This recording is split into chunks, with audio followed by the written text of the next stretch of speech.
اور سب سے زیادہ پریشان کون ہے؟ روحانی عامل اور مولوی. وجہ کیا؟ بابوگری کر رہا ہے بھائی. میں نے کچھ دن پہلے اپنے پروگرام میں ایک حدیث سنائی تھی آپ کو اسی طرح یاد ہوگا کہ بسم اللہ الذی لا یضر مع اسمہ شیء فی الارض ولا فی السماء وهو السمیع العلیم، کہ جو بندہ اس دعا کو پڑھتا ہے زمین سے آسمان زمین تک جتنی بھی چیزیں نقصان دینے والی ہیں، کوئی بھی چیز نقصان آپ کو نہیں دے گا، نقصان نہیں دے گا. امام دارقطنی رحمۃ اللہ علیہ کہتا ہے اس حدیث کے اوپر ہمارا ترجمہ ہے، ایکسپیرینس ہے.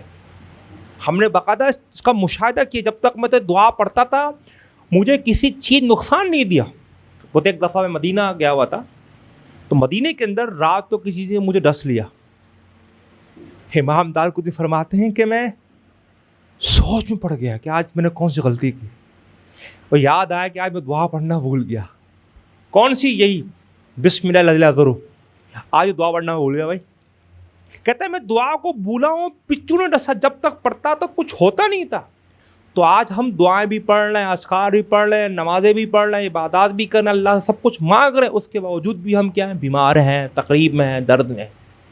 اور سب سے زیادہ پریشان کون ہے؟ روحانی عامل اور مولوی. وجہ کیا؟ بابوگری کر رہا ہے بھائی. اور پریشان اس لیے اس کے پاس صحیح معلومات نہیں، صحیح قابلیت نہیں. اس کی وجہ یہی، اس کو پتا ہے میں اس فیلڈ کا نہیں ہوں، اور بس اس فیلڈ میں آ گیا اور اللہ کے لیے کر رہا ہوں. نام تو اللہ کے لیے کر رہا ہے، لیکن اس کے جو مضر جو نقصانات ہیں وہ آپ سوچ نہیں سکتا.